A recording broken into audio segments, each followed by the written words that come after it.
on? Yeah. Yeah. It's not on? No. We're going to start recording now. I bet I could get audio from there. All right, just stop it. No. Yeah. Are your headphones not working? No, my headphones are working. They are working? Yes. Oh, okay. Yeah.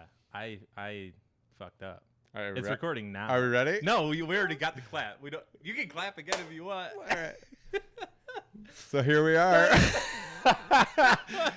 We're Nailed here. it. We finally got this set up. Oh my God. Just did a little bit of a dry run. Nothing weird. Everything's totally fine. Yeah. So here we are. We're gonna do Frisbee Kids Part 2 podcast. Part 2 of this single podcast. Part 2 of this podcast. The Yeah. first one, the director's cut, will probably Yeah. not ever be released. Yeah, we'll but see if I can save the audio. Well, Yeah. yeah. That's. I mean, I'll never forget to do that again. Yeah. Because I was sitting there. I was sitting there thinking, like, Yeah. I have a memory card in there. I know it. And I was sitting there, and finally, I was like, no, there's definitely one in there. Yeah. And then it's like, oh, That light's I have not to on, push though. the record button. Yes. Yeah. So we are now recording. Yeah. So when you're watching or listening to this, you're going to jump in. We've already been at this for about 25 minutes, but Yeah. we're just starting fresh for you now. We Yeah. got it. We're gonna out. try again. We're going to try it out. So in salute to our first podcast and then our first go of this, we were deciding that we would go over origin stories of what got us into disc golf and how we kind of got hooked on this sport. And so we're just gonna have Zach run through One more time. Yeah, how- I got it pretty okay the first time. how we got into disc golf, and Yeah. you're gonna hear about this magical man named Rick that we're not sure is a human being or an angel. Yeah. Definitely a drunk, but anyways, how'd you get into disc golf? Yeah. Man? So again, I mean, I got, long story short, up to the point where I got kicked out of my parents' house when I lived in California. I was talking to a buddy of mine at a private school that I went to, and this feels very deja vu. Yeah. His name's Ben, and as I started talking to him, I eventually found out that I was going to get kicked out, and then I was like, hey, you want to like room up or something? Because I don't really have a place to live in a couple days. Right. So you were already a disc golfer though before you ever got into disc golf, needing a place to live. Yes. Getting kicked out of your house. So you were like the Yeah. band geek that never joined the band, Yeah. just with disc golf. Yeah. You were already a disc golfer. You just hadn't found disc golf Yeah. yet. Yeah, Difficulty with exactly. where you're living, Yeah. calling people up Yeah, like, hey, you need a roommate? Yeah. You got a couch? Yeah. I Shit, got- you were destined. Yeah, okay. it's All right. perfect. All right. Yeah, so flew out to, or I eventually flew out to Texas, got there, that weird slump of depression of like having been on your own and not sure like what life is and what's even really going on because you've been doing X things under your parents' wings for 18, 19, however many years it is. Yeah. Hopefully it's not 50. Hopefully they're not living in a basement. We're filming in a basement, but it's Yeah. totally unrelated. Nothing weird. This is actually a skills development center, It is. but we'll get into that later. 19. So how old were you at this point? 19. Okay. Yeah. So you were legal. Yeah. Legal, out on the streets, Yeah. sleeping on couches. Okay. Perfect. Yeah. Yeah. You can make $50 the hard way at any point if you needed it. Dude, easy. Easy, Yeah, still all to right. this day. Why Yeah, not? yeah. So I eventually got to Ben's house. Oh, Ben's rectangle of the back part of somebody's garage that they cut off to rent out for an excessive amount of money. I think it was Yeah. like $900 a month for that. Yeah. Hilarious. Eventually got in touch with another old high school friend, Jacob, who, I mean, we'd go like party, do whatever. And then eventually he was like, do you want to like go play disc golf or something? I'm like, disco, like dance, like all that, the typical thing or Yeah. whatever. It's like, no, just like frisbee golf, froth, like whatever you want to call it. I don't own my own mirrored ball. Am I going to be able to go? Yeah. Do you have a smoke machine? Yeah, I'm in. Yeah, I mean, I think I can get bell bottoms. Yeah. Like, where's the nearest thrift store? Yeah. I've got this great white belt I've been waiting to debut, so let's do it. Yeah. Yeah. So, I don't know. That was like a Monday or Tuesday, whatever. And so we go like a couple days after that, get to the park, opens his trunk, realize he doesn't have his like disc golf bag or anything. Like, sweet, we don't Yeah. have it. Also, he had like the little like Innova gray and blue, like holds maybe 8 discs Yeah, bag the or whatever. little guy. Yeah, the purse. Yeah. Yeah. That was like the like if you were a disc, you were serious if Yeah. you had that bag at Oh the yeah, time. I remember making Yeah. fun of the bag guys for sure. Yeah. A fucking guy with a bag. Yeah.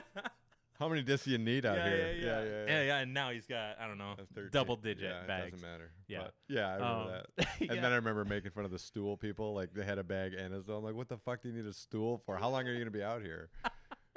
The weight of your bag's too much? How much you carry? Bitch. Yeah. So anyways, so we miss out on that day, obviously. You go like the following day or 2 days after. Has his bag this time, thankfully. Perfect. Hands me like, I know he handed me his roommate's Blue Champ Leopard and like some other disc. So I had that and like a putter, and I was throwing him to the practice basket or like hole 9 for the practice basket. It's like, wow, you're pretty good because like I got him like close, like within 10 feet or whatever. Also 40, 50 feet away tops. Right. So first round, like atrocious, but he's still like giving me good pointers. And he threw like all sidearm at the time, so I inherently learned mostly sidearm. Yeah. And I was like, can I throw it this way? He's like, yeah, I just don't know how to do it. So mostly sidearm for a while. And then I eventually learned backhand like relatively quickly. And then we can go to our buddy Rick, who as I was practicing like on hole 1, my sidearm way before backhand, and I was emptying my bag. This was like 2 weeks into the game. 2 weeks into the game, and how many lifetime throws do you think you'd had at this point? Like in 2 weeks, had you already hit 4 digits? Lifetime, like easily, like triple digit throws. Yeah. Yeah. Like had you hit 1,000? Do you think in the first 2 weeks? No, not 1,000, but a couple triple hundred digits. Yeah, for sure. Because like, as you, it was definitely front 9 of first round ever, where I was like, I really like this. Right. Like where was this? Yeah. Where has this been? And like later on, found out my dad knew about this as before I was born. It's like, dude. Anyways, so I'm emptying out my bag, a couple hundred throws. It comes up later when you're losing your virginity. You're like, he probably knew about this too. He knew about this. Thanks, Dad. So I'm throwing my bag. This old guy, his name's Rick, and he sees me throwing, and he hands me this orange disc.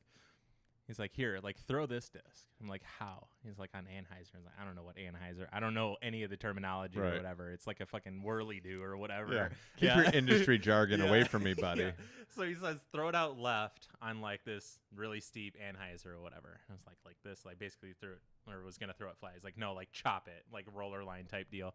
And he's like, yeah, just like that. So I ripped it out there, like, as hard as I could. And the hole's 250 feet, if that. And it flies out on Anheuser, comes out real fast, and aces. And this is with an X-Cal. So, like, really fast, really overstable, brand new player. Right. And, perfect. Yeah, it was great. I mean, it was for that throw. Yeah. So, head exploded, like, body felt like melting, shaking, like, anxiousness all at the same time. And that was, like, a very definitive, like, I love this. Like, whatever this is, like, I love. And, I think like that throw kind of determined like some form of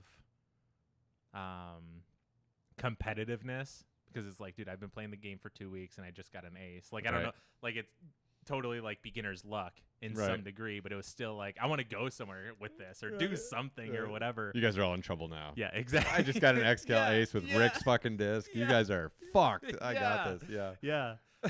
You see those faces? Well, you know the rest. Yeah. To really knock out some throats out here now. Yeah, it was great. So I mean that's the lump sum of it. Yeah, for the most part. So in the first month that you played, how many of the days were you playing, and then like how many rounds do you think you racked up? Legitimately every day. Yeah. Even like the only days that I couldn't were the days that I worked doubles. Yeah. Every other time it was like before work and then go to work, or like work and then play after. And play until it was dark out, and still it's like I'll throw a couple. Right. Like I'm pretty sure I can find this. This is pretty wide open. Yeah. Yeah, and I did that until I developed calluses on my pointer finger. They ripped off. Still bandaged them up. Still threw, and it wasn't until I blew out like my arm and shoulder where it was like I have to take some time off. Right. So I don't even think I could say a week off. Like at least a couple days or whatever, let it heal. I'm like, all right, I'm feeling like good. I can like get back out I can there. do it. Right, yeah. So I took it a little more easy and like just eased into it because I knew I was playing a lot. Just because it's like I'll find something like I don't know if you do it with music, but I find that song that I like and I'll just bury it into the ground. Like I'll put Yeah. it on repeat for so long, and it was kind of like that. But then when I came back from being injured, like probably half the rounds, just so I was like, I'm playing a lot of rounds. Like even half the rounds I was playing was still like 3 rounds, 4 rounds at Zilker. Yeah. And I was able to go a significantly longer time up until like learning how to backhand, and then I think I probably blew myself out again learning how to backhand. Yeah. I even remember my first backhand throw ever. It was great. It was a pink destroyer on hole 1 on the South course. Yeah. And I saw people throw like these big cool hyzers. It's like one day I was like, I want to do that. Right. And I got this. yeah, so like the line is like, I don't know, not like some crazy line or whatever. Yeah. I was like, well, I guess here we fucking go. And I like line up and like kind of Josh Anton it. Like I don't know what to do with my feet or my hands. Yeah, and then I rip it. Like I'm aiming this way and I throw the disc like way over here, get it stuck in the top of the tree, lose the disc. Yeah. Threw that destroyer like less than double digit times too. Yeah. That was sweet. Yeah. Just paying rent on it for a little while and then just set it free. Yeah, exactly. You're done here. Yeah. We're good. We're good. Yeah. Perfect. My origin into disc golf, I grew up in Berkeley, and then I went to public school, and then I went to Brother Rice for high school, and all my friends from middle school I basically lost touch with when I went to high school. But I went to Western for college, and I ran into one of my friends, Mr. Josh Long, and I ran into him, and I was like, hey, he was like the coolest kid. Like everybody made fun of him in middle school, but turns out years later, like he was just way fucking cooler than everybody else. Like you're just like ahead of your time, you know? Like if you were wearing skinny jeans in like the early 2000s, like people were beating you up. Yeah. And then like later on, everyone's wearing skinny jeans. Guy? So it wasn't skinny jeans. It was just everything. Like he had an older sister. He was like hip to everything way before everybody else. And so like it didn't bother him though when people would make fun of him. Like I had this talk with him later on. I was like, dude, I just give you a lot of credit. Yeah. Like you were so much cooler than everybody. And then you were getting shit for being cool because no one understood what cool was. And you just like totally took it. And he's like, well, nobody's opinion mattered to me because nobody knew anything. He's like, I was the only one that knew anything. So it didn't matter to me what people said. And I was like, and that's why you're so fucking cool. Yeah. You know? Yeah. But anyways, yeah, I remember that. I remember the realization like, holy shit, he was actually the coolest one. Like when I got older, but I ran into him at college, and I was like, holy shit, man, like, what's been going on? He's like, nothing, and caught up a little bit. And I was like, we should hang out sometime. And he's like, well, actually, me and my friends are going to go play disc golf if you want to go. And same thing. I was like, disc golf? Like, I'm a good dancer. Let's go. And he's like, no, disc golf. He's like, it's like golf, you know, because we used to actually play golf in an alley when I was a kid. We bought clubs, one club at a time from Big Lots by my house, and then we would play alley golf, like literally like in this alley. Clubs? Yeah, you buy them one club at a time. It was like $8 a club, Northwestern. And shout out to alley golf. And so we would do that, and then we played in a park. And then I remember like we're hitting like, you know, low irons and drivers and shit in like a baseball diamond, and like we couldn't get it. But then like every once in a while you would just catch that sweet spot and like rocket it at these houses, and it was like, oh shit. So whatever. Then we played at Rackham and whatever. We golfed for like a few years. So he was like, yeah, disc golf. And so he's like, it's like regular golf, but you know, with frisbees and yada yada. And I was like, oh, it'd probably be cool with that. And he's like, yeah, it'll be a bunch of fun. You should come out. He's like, he goes, do you have any? I don't have any extra frisbees though, so you can't come with us now. And plus the course we're going to is super hard. Shout out to Coldbrook. Oh, and nice. He's like, you know, but when we get back home, he's like, are you going home this weekend? I was like, I'm going home next weekend. He's like, well, hit me up when you get home and we'll go play at home. I said, all right. So I hit him up when I got home, and we went to Wagner, and we went to Rocky's Party Store across the street from Wagner and got some discs. And I got like a yellow, like baseline, whatever that would be, Panther, and like a magnet, and then like an XL to throw. And I remember like getting the whole, like I remember picking them out and whatever, and I had no fucking idea. They had like a flight chart. Like this is late 90s, in case you don't know, I'm old. Yeah. And it was like 1996. Mm-hmm. And so I might not have been an XL, but I know it was a Panther, and I know it was a magnet. And so we get ready to like tee off, and I walk over to the first tee box, and I remember like looking at like, how do these things fly differently? Because all I'd ever known was a regular frisbee. Mm-hmm. And I threw the Panther first, and I just remember being like, wow, that's cool. Went short, left, and then I like just remember thinking like instantly, like, I want to try that again. And I threw the second one, and I was like, yeah, this is sweet. That was basically it. I was like, fuck yeah. We played the whole round, and like the second one like goes downhill and over to there. And I remember, you know, I'm looking at like course par, so it's like, you know, 360-foot hole. It's the par 4, and I was just thinking like, yeah, like I don't think I could get it in 4 or whatever. But I remember like that day, like we got done and he had something he had to do. So he's like, I'm going to get going. Yeah. I was like, yeah, I'm going to probably go too. And then I just remember walking back to Rockies and like buying a couple other discs and then like rocking around there with like 5 discs and like throwing them, and then I went back to Kalamazoo and it was instantly like just grab my friends and let's go play. So I remember like trying to find a course when it was Coldbrook.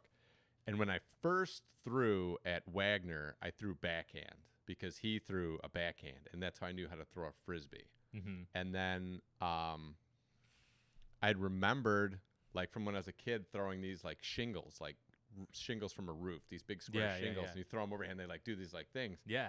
So I threw a Frisbee like that or a disc like that, and I was like, I'm way more accurate like this. Yeah. And I had like a pretty good arm. So we went to Coldbrook and it's all super tight lines. Like at the time, the course has changed a lot now, but back in the day, like it was a lot of super tight lines and there weren't huge holes. And so I remember like just all thumbers and tomahawks, except for like upshots and putting. Yeah. And I would just roast people because even people that were like pretty good, like you got to be really accurate to hit your lines, and it's way easier to hit a line overhand than backhand. Mm-hmm. And I didn't like the idea of like taking my eye off the target and whatever. And I used to play. I had like one buddy, my buddy Rob, who was awkward but really good at everything we ever did. Mm-hmm. Ping pong, pool, like whatever. He was awesome at everything. And him and I were probably like the 2 best guys. And I remember playing against my friends and whatever, and he would always bitch that I was cheating because I was throwing overhand.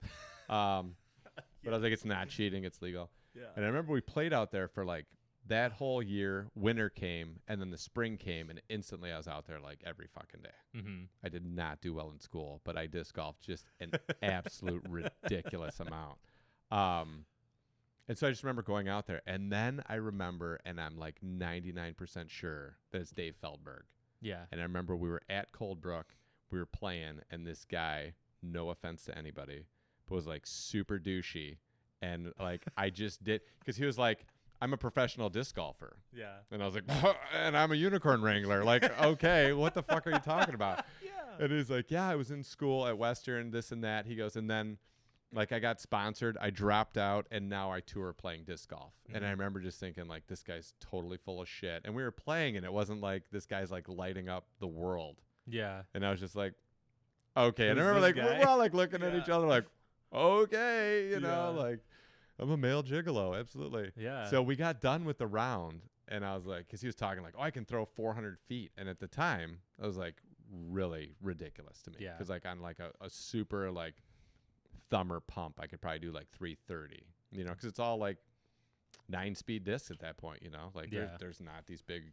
No destroyers, bosses, No, katanas, stuff like that. No, yeah. you're throwing 9s, or 7s and shit. Like, Mm-hmm. so T-Birds and Valkyries. XLs. I don't even know if the Valkyrie was a thing Oh, yet. yeah. I think this is like pre-Valkyrie. Okay. And we got done, and I think he kind of had the sense that we were like, whatever, bud. This fucking guy. And so we get done, and he's like, well, there's room, because there really aren't like ripper holes on the course at the Right. time. So like you never got a chance to like open up.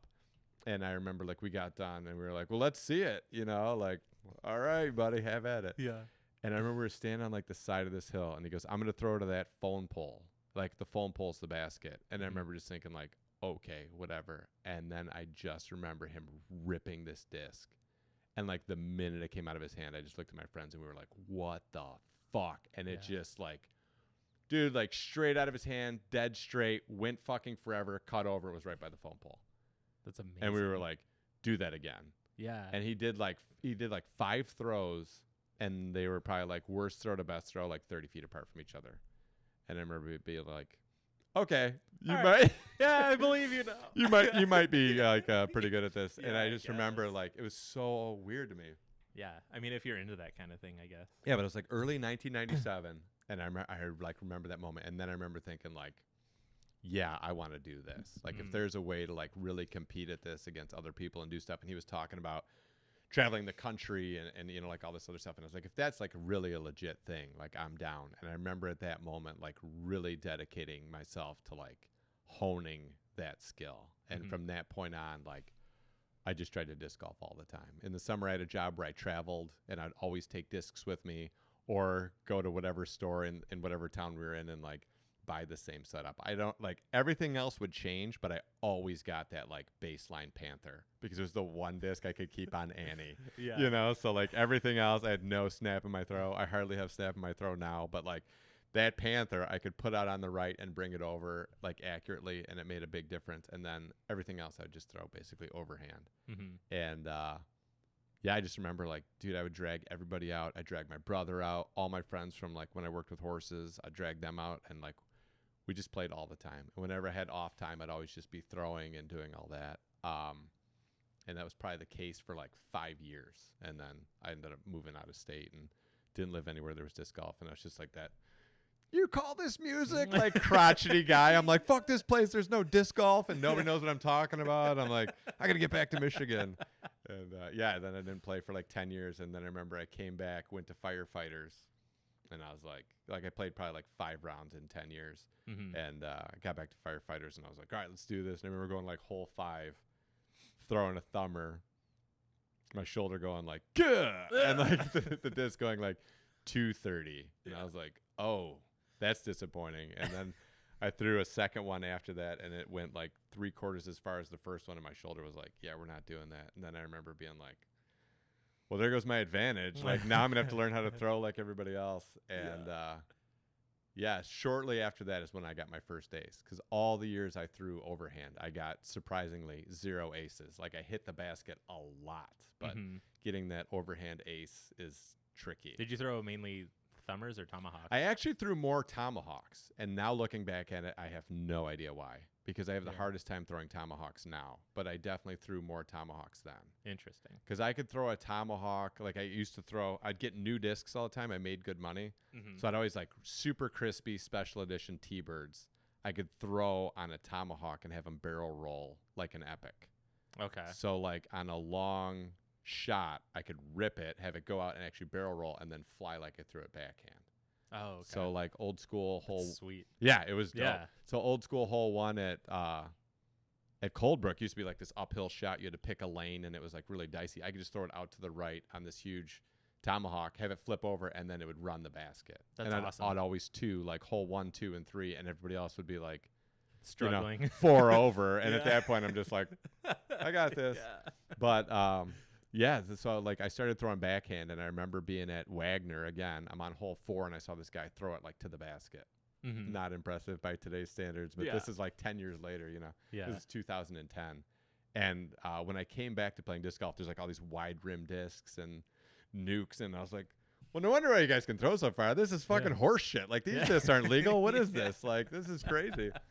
And I remember throwing those and being like, wow, these are like really stable. It's like a different, I think like the most stable disc back in the day was like, I don't know, like a Banshee or a Gazelle, or I don't know, remember which mold, but they were like, you had to be like a badass to throw those, I had one buddy, Phil, who I talked to about, who was like, all jacked up. He used to throw the Gazelle all the time, and I was just like, yeah, I don't have that kind of muscle. Before or after church? Yeah, whenever. And and then, I remember like trying to learn how to throw a backhand, and I was at Wagner, and this guy threw a rogue off the end, like off that little hill, and it went all the way to the basket. And I was like, wow, that was sweet. What'd you throw? And he's like, it's a rogue. And he was explaining to me like, it's got great glide. You don't need to have a lot of snap to throw it. And I went and bought like a few rogues to like work on my backhand, because it seemed like the rim was comfortable. I had no way of being comfortable on like a giant rim disc at that point. Yeah. And I threw the rogue. Like at that point, I'm up at 6:30 in the morning, and I'm at the course at 7 every day. Yeah. And I'm throwing like, for the next 4 years, I'm probably throwing like 35,000 throws a year. Like we became friends during that time. Like the Zulu bag full of drivers on a tee pad all fucking morning till I can't throw anymore. Go to work a shift, go back to the park, throw till I can't throw anymore, work a second shift, go to sleep, up at 6:30, back at the course. So I was out there the one day, and there was another guy, Kevin Hughes, which is the person how we got to be friends. Yeah. He was out there. He was the only other guy that was out there in the morning. But we never played together because, like, I just don't like people. So, like, I'm out there, like, I'm out here to practice. This is serious. Don't try to be my friend. And he was on hole 17 teeing off, and I was on hole 14. And I remember I threw the rogue.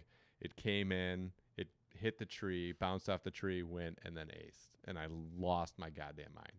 Screaming, yelling, jumping around. Awesome. I still do, but running around, jumping up and down. And he came over and gave me like a huge hug and this and that. Really? Yeah. Oh yeah. That's awesome. And then that dude was my best friend for 4 years. Like, after that, it was like every time I was gonna go, I'd call him and like, whatever. Yeah. Yeah, that was it because he was the only other person out there. Everyone in the neighborhood knew that I aced. Yeah. For sure. Oh yeah. There was no way that Yeah. anybody didn't know that I aced, but he was the only one to actually see it. And yeah, that was it. Then that like just got me hooked at like going and throwing for aces and doing all this stuff, trying to work out my mechanics and doing that. And so that was kind of it. A couple years later, I started playing tournaments. At that point, I was still kind of like, I didn't like the league guys, show up to the disc golf course and they're like, oh, there's leagues going on. And then I'm like, fuck these guys. Like, I think they own the course. And, Yeah. And now it's like, I'm in leagues. Fuck these casuals. Yeah, no, I hardly ever even. Who are these? Yeah. Why are you even Like, out if here? I don't know you from leagues, like I'm just like, oh, okay, cool. So you play too? Great. Yeah. Awesome. I hope that works out for you. Yeah. But yeah, that was it. And I don't know. Then it's just been like the last 10 years have been like just nonstop trying to get better, get where I want to be, and battle some injuries, and trying to figure out like how to do it.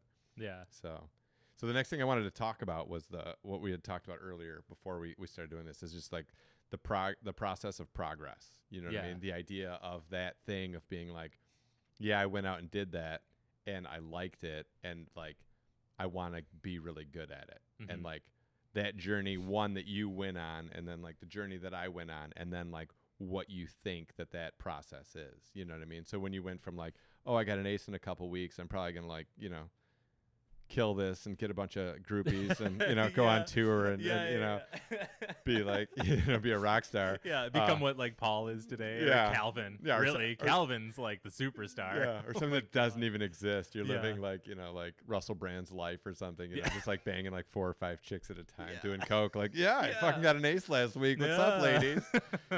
So like when you went from like obviously like you said you threw like hundreds of throws in the first like few weeks and whatever it was. But at what point, like, how did your process go from like, it's important to me to get good at this and I want to like be really good at this? Like how did you go about doing it? What were some of the pitfalls that you hit or some of the plateaus that you hit? How did you fight through it? Like, did you hit a point as a downtime where you were like, I'm just not getting better anymore and it kind of like sloughed off from you playing, or like, how did all that go for you? Honestly, it was being able to see things being done to where it's like, oh, I can do that kind of thing. Yeah. And that still kind of pertains to a lot of today. But anyway, so you had your guy, you had essentially Feldberg probably, and I wonder if he would remember it. I'll ask him at some point. Anyways, I had Ruben, who is this big, like, I think Cuban guy, played in flip-flops all the time. Yeah. Would mush discs like 450. And that's when I was like, what the fuck is this? It's like the first time you see Jamie Mosier throw and you're like, Yeah, wait, yeah, what the fuck just happened? Exactly. Yeah. Like, dude, because like Jamie kills it. So like I'm playing like all the time, and I see like some people like get a little farther than I do on some holes where it's like, I can't reach this. I'm playing this for 3, and they're like getting a little closer to have like a pretty long putt. And then one day I'm playing on like the south side or whatever, and I see this dude like just crushing discs. Like there's, what is it? 1, 2, 3, 4, hole 5. I'm like 99% sure. So it's this hole that's probably like 350, 360, and it like goes slightly downhill. And Texas is pretty much wide open. Like there's just these big obnoxious trees. It's not like here in Michigan. And you can go through like to the basket, but you have to navigate these lines through the trees. Or you can throw over the top. Right. And as long as you're above the trees, there's you no can't hit trees. the trees. Right. Yeah, exactly. Eric Oakley, the most open fairway is yeah, up yeah, in the yeah, air. Yeah. And so he throws this disc up and over, and I was like, dude, there's no way that's getting there. Like, one, I'm impressed that he does that, but 2 is like, it's not processing is that's gonna get there, and then it's there. Yeah. Like maybe like it's at least between me and you far away to the basket, and that's why I was like, what the shit? Right. Like that's sweet, and I'm still like all sidearm at the time. So I'm not even thinking like I'll throw backhand that. I'll throw sidearm like this. And that was like my first experience with that. I talked to him a little bit. Super nice guy, but like pretty quiet. And that he just liked going out and throwing bees. He wasn't like a competitive guy. He just enjoyed throwing far and doing dumb stuff, and he just enjoyed it. Yeah. And then And just hoping to pick up on some of that groupie tail yes, that's out there. yes, because he's big Ruben. Yeah. Bro. Like, I'm Cuban. I'm like 6'4", and I'm ripped. Like I would imagine if Phil was a big Cuban. Yeah, that was Phil. Really? Yeah, They're just mashing discs. Yeah, They're screaming. They're like, I'm yeah. sorry. Yeah, exactly. So I don't know how much longer later. It wasn't too long after. Maybe like a month and a half from like first round to like, well, from first round to seeing that big drive thing was probably like a month, maybe a month and a half. And then probably another month after that, I'm playing around at Zilker again, because that's like the main place I play. I think this is still, like, I might have played another course a couple times or something, but Zilker's like the easiest because riding a bike everywhere or whatever. And I think I'm playing by myself or like with some people that I met with, because I was more like, people in Texas are more, hey, do you want to like play together or whatever? Here is very like, you can go fuck yourself. You're probably an asshole. Yeah. Yeah. So I start playing with these guys, probably like hole 1, hole 2, and then we get to that same hole 5. And then that guy throws the same shot that Ruben did. And he was some random guy I met like one time. And I was like, dude, that's sick or whatever, but like I can do this like sidearm or whatever. Not like big up over the top, but like I started developing a pretty good sidearm, and I could get to all the holes there on a sidearm. And he was like, yeah, I was like you. Like I started all sidearm or whatever, but I quickly realized that I need a backhand. And for whatever reason, that just like embedded a seed in me. Yeah. Because initially I was like, no, I don't need a backhand or whatever. And then that was legitimately from that point in time. 3 days later, I was like, first backhand ever. I was like, fuck it. Like I started seeing like, man, if I had a backhand on this hole, like it would be easier. Yeah. It would be easier to get there because like I know I can get there or whatever, but it's hard this way. But if I can do it the other way, way easier. So I threw that destroyer. Like I see people throwing like these big heights and they're like, I'm just gonna try it or whatever. And I completely miss my line. Like I get the height. It's way up there, but it goes like basically nowhere. It goes to the top of the tree. Lose that destroyer. And then it went back to like playing twice as much just to learn the backhand. And it took me probably like a week to get like a pretty good grasp on it to know what I'm doing for the most part. And then a lot of watching disc golf at the time. Yeah. There wasn't much. So it was a lot of watching the same videos while at work. I still do that. Yeah. Oh, yeah. So like I got like 6 videos. Yeah. I'll watch them all the time. Yeah. So I was watching, there's the one Discraft video that it's Robbie Bratton. Well, Mark Ellis he's the spokesperson for Discraft at the time, at least. Right. So he introduces everybody. So it's like Greg Barsby, Paul Ulibarri, and Robbie Bratton. I think that's all they had. No, there was one other guy. Can't remember.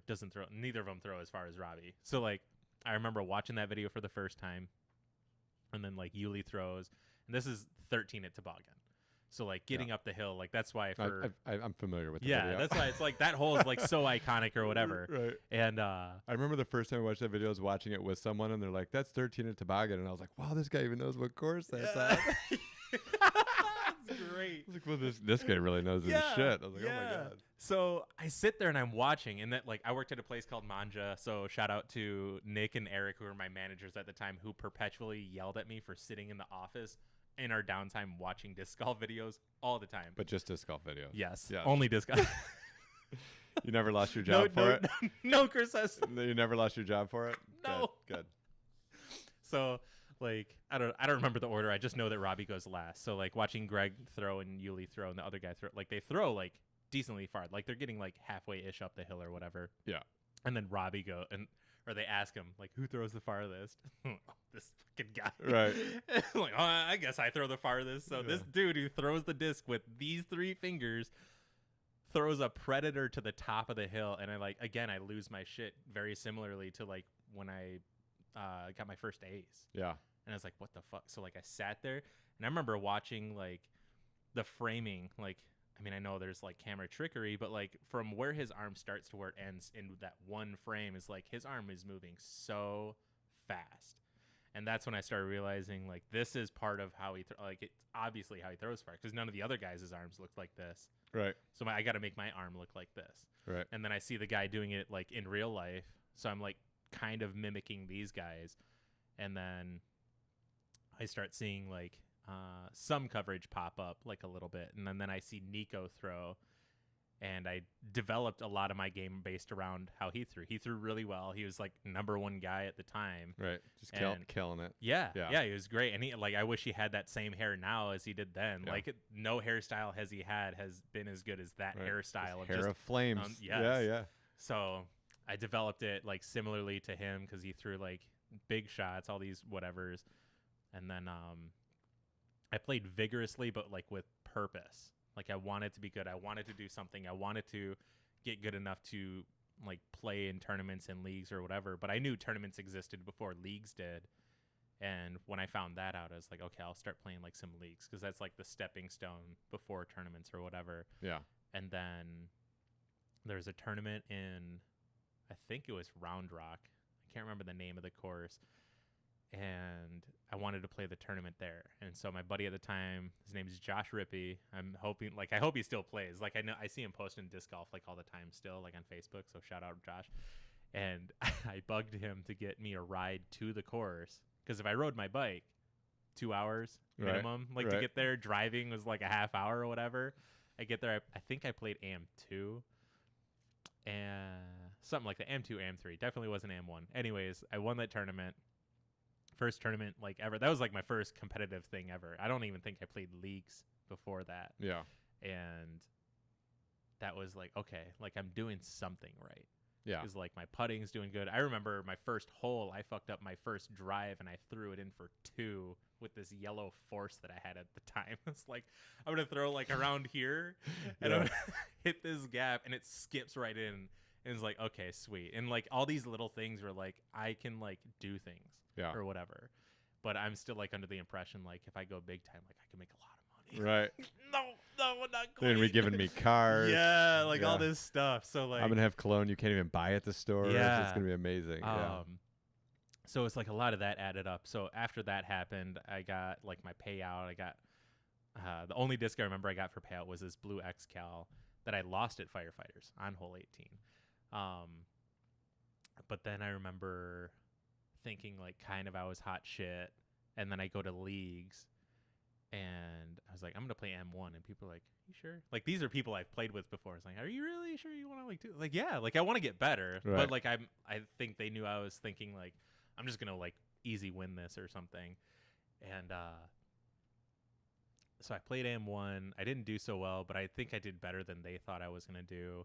But I remember watching other people like not only throw far or whatever, but be accurate and putt really well. Yeah. I remember there was like this white trash kid. I think Ron Jacobs knows him because he's from the same area. I think he like recently died, he said. But he was this kid who like putted like almost chicken wing, like from his right thigh. And I didn't see him miss anything. I was like, you can do that? Like you can just not miss. Right. Like that's crazy. That was another thing where it's like, it wasn't until I seen it that I knew that it was like, that's possible. And just like doing that on repeat was kind of the thing. And then so at this point, are you doing field work and are you practice putting? Yeah. Are you like going and throwing a bunch of backhands, bunch of forehands? Yeah, bunch I'm of at putts? Zilker like a lot. And on the south side, there's like a big open field, like, I don't know, 1,000-foot driving range-esque type thing. And I'd go there and I'd just throw in that field a lot. I would just try to throw it like as hard and as fast as possible as I like could. And I had it like, there was another guy, I think Scotty Graham, something like that, little scrawny guy who could throw really far and he like would smooth it like way past mine. Yeah. And he was one of the first guys that I was able to like ask for advice. And he was just like, you just have to commit. You have to be 100% on it and follow through. Because I don't think I was doing that at the time. Like he watched me doing it. And like, I think I would just kind of like get here and like, all right, I'm done or whatever. And that was like his big tip. So like I made sure like when I throw it, like I'm giving it all and just letting it go all the way through, just letting the momentum finish. And then I'm doing that every time I'm at the course. Yeah. Every time. Like as far as I can throw or whatever. And I'm throwing like what I can get my hands on. Like I don't even know what my bag really was at the time. I know I had like a JK Valkyrie at one point or another, but I had this messenger bag that I got. I actually just sold it, but I would keep all of my discs in there, and it was not meant for this. So like riding my bike everywhere would like screw up my back. It would create all these knots in there. Yeah. Because they didn't have, or like I couldn't afford or didn't think I could afford like the burrito Innova bag. Right. And the pocket one, I had one of those, and it was too small. I had too many discs, and I carried a lot of discs because I wanted to throw as many as possible. I didn't want to have 5 and then be done throwing and have to go get them just to do it again. I wanted like 50, Right. so I could throw all 50, go get all 50, and come back and like do it again. And then I saw somebody putting, and this is where I learned that people can putt from really far. His name's Alex something, I forget. We're friends on Facebook, and he's this guy who's a straddle putter. He would like putt from like Nico's like gooch like type thing, like that crazy thing. But he would putt from outside 30 feet and was like 95%er. Like, just all the time. And that's when I was like, oh, you can do that. Like, I know you can like make all your putts now, but you can make a lot of putts from outside like this range. Right. And I never had that range. Like at the time, like 30 feet was pushing it for like my putt. Outside of that, I was like, I'm just throwing it in. And for the longest time, it was like sidearm putting because I didn't know how to get from normal putt to like way over there or whatever. So like seeing all those little things just kind of like intertwine and just like kind of piece them together and keep in like my mental back pocket helped with keeping that confidence of like, because I know like I can do what you do. Like we're both humans, we're both whatever, and I'm like not there yet, fairly but I can get athletic there. or whatever, and I'm like confident in my ability to do it. Just give me some time. Right. So it was a lot of time spent at that place just because it was really close and it was set up like perfectly for field work. And then if I wanted to go play, I mean, there's a course right there, so I can like take what I practice and put it on the course. And then I was able to, I started being able to put dumb lines together eventually. So like hole 2 on that course, there's like the straight at it approach. The hole's like 380 or something. Or you can throw like this crazy hyzer down here. Or if you just like happen to look like up to your left, there's a little hole right there where if you take something flipping, you just mash it right there. It pans out perfectly to land by the basket. So it was just, I started doing dumb stuff like early on that happens to just like work out. And are you still at that point just watching Nico and stuff? Yeah. Or had you started watching other folks, or you just watching Nico whatever? was the dude that I noticed a lot. Nico, and then a little bit of Barry Schultz. Yeah. And like some Ken Climo. Like I knew Ken Climo was there, but like I was limited to just what was on the internet. So like a lot of it was just kind of forced upon because that's what was there. Now you can watch whoever the hell you want. Right. But there is like, this is the only information I've got. Now if you get in like today, you have infinite amount of knowledge out there at your disposal just on YouTube alone, as to where like all the guys that I'm playing with, there's 3 people that are like good at like 2 are at distance and 1's at putting or whatever. Everybody else is like kind of Dicey. Whatever. Right. Yeah. Like, and even the guys who are coming to play leagues who are like really good all arounders, like I try to like soak up as much as I possibly could because they're not from this area. Like, and that like they are, but they aren't. For me, they're not because they drive wherever they want. So they'll go to like their home course Right. as to where like I'm just biking everywhere. And, so I just tried to soak up as much information as I possibly could because I knew that I wanted to be really good at it. Usually that's the case with anything that I get, like my mind stuck on. So like if I'm really focused at it, like my ADD is really bad for the most part. Yeah. But like the things that I get, Because you were a born disc golfer. yeah, Yeah. you know, when I get Absolutely. like really honed in on something, I'll dedicate a lot of time and energy into it. Yeah. So did you ever hit a point where like, so you start working on it, you hit your skills, you're building your skills, you're starting to see shit, I can hit this line, I can hit that line. Mm-hmm. That guy used to beat me and now he can't even like tie my shoes. Yeah. And like you're getting all the girls, all the money's Yeah. coming in and you're like, Yeah. oh man, this is it. And then like they start filming for your behind the music where like, you know, you're no longer improving the way that you thought you were going to. Like, did you ever hit a point where like you kind of took a natural ability, you put your initial approach to getting better, Mm-hmm. and then that kind of started no longer like yielding better results? Have you ever had that in your career? Yeah. Or have you always like worked and continuously just gotten better? That happened when Jared and I were playing. Okay. Like that plateau never happened like while I was living in Texas. Like I felt like I was always getting better. I was always trying, and like I never got discouraged or anything like that. But it wasn't until like I started when I met Jared at OU leagues or whatever, that's when we became friends. That's when we saw both of our potentials or whatever. Yeah. Eventually became like, I don't claim this, but like the best AMs in the state for like AM1 before moving up to pro. There was times where I talked to him where it's like, dude, like, I feel like you're just so much better than me, and I don't know what the fuck's going on. And like, I feel like I just keep getting worse and worse and worse. And he just laughed at me. He's like, dude, I don't see that at all. Right. And just like, and it was just something simple like that, where it's like, okay, like let's re-diagnose, reassess what I'm doing, and really, I was just entirely in my head. Yeah. I got so deep inside my own head that it was like, I don't know, like.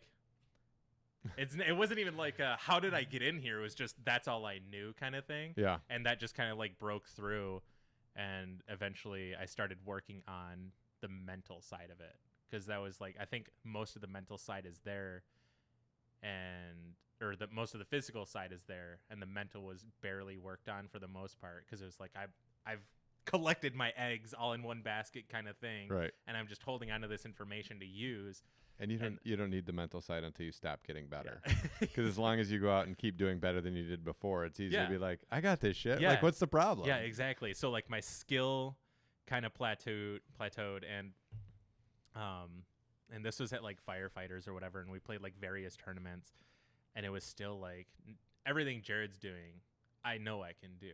Yeah. But he's still like scoring like 6-7 strokes better than me at these tournaments or whatever.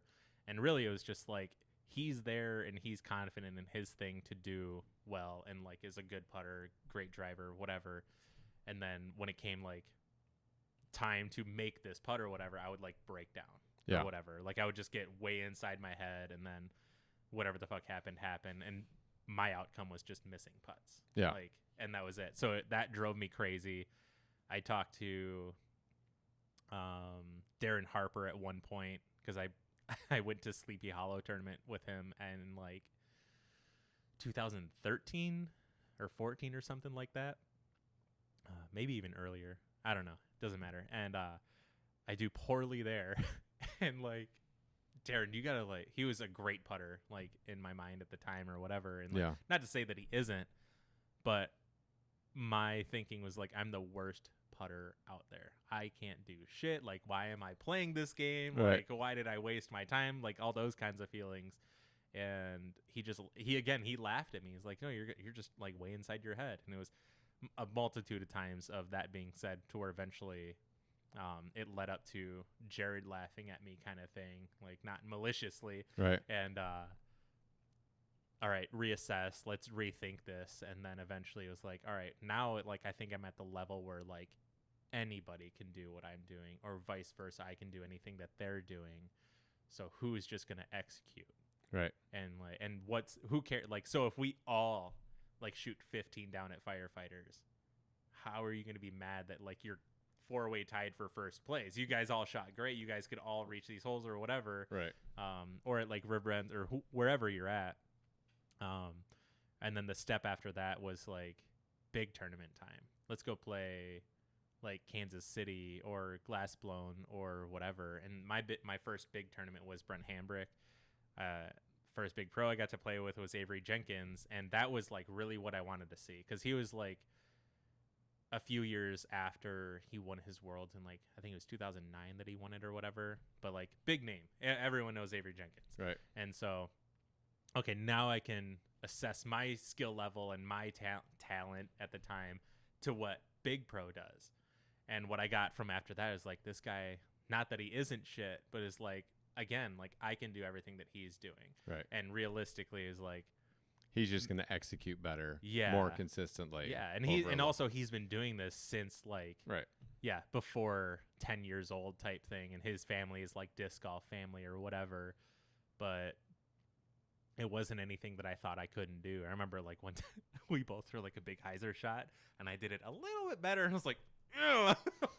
World champion this. Yeah, exactly. You girls see that drive? Yeah, what's up? exactly. Yeah. But I mean, that was a really good test for like mentality, and that's still something that like I'm working on now. Yeah. And now I think it's pretty much like as strong as ever, because the second slump that I got was like when I basically quit disc golf because like I went so hard into the paint where it's like I'm doing this as like a job now and not having fun. Right, you're not enjoying it. I have like these high expectations. Like if I go like to firefighter, and firefighters keeps getting thrown out there, but it's like if I go there, I have to shoot like 15 down. Yeah.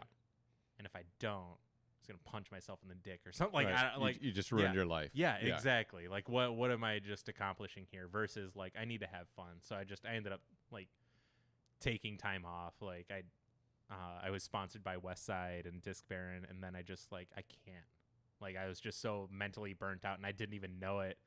And then I knew, like it was just one of those things where it's like a eureka moment, and I was like I have to take a break. It was like how I blew out my arm and shoulder. I blew out my mind. Yeah. And I need to take time off because like I know that I love it, but like still everything in moderation. Like so taking that time off and then now coming back into it, it's like, all right, I'm gonna start playing leagues. Like I got like the training wheels back off. Like it took me like a day or two or whatever, right. and then start going and practicing more, start doing the reps that I used to do.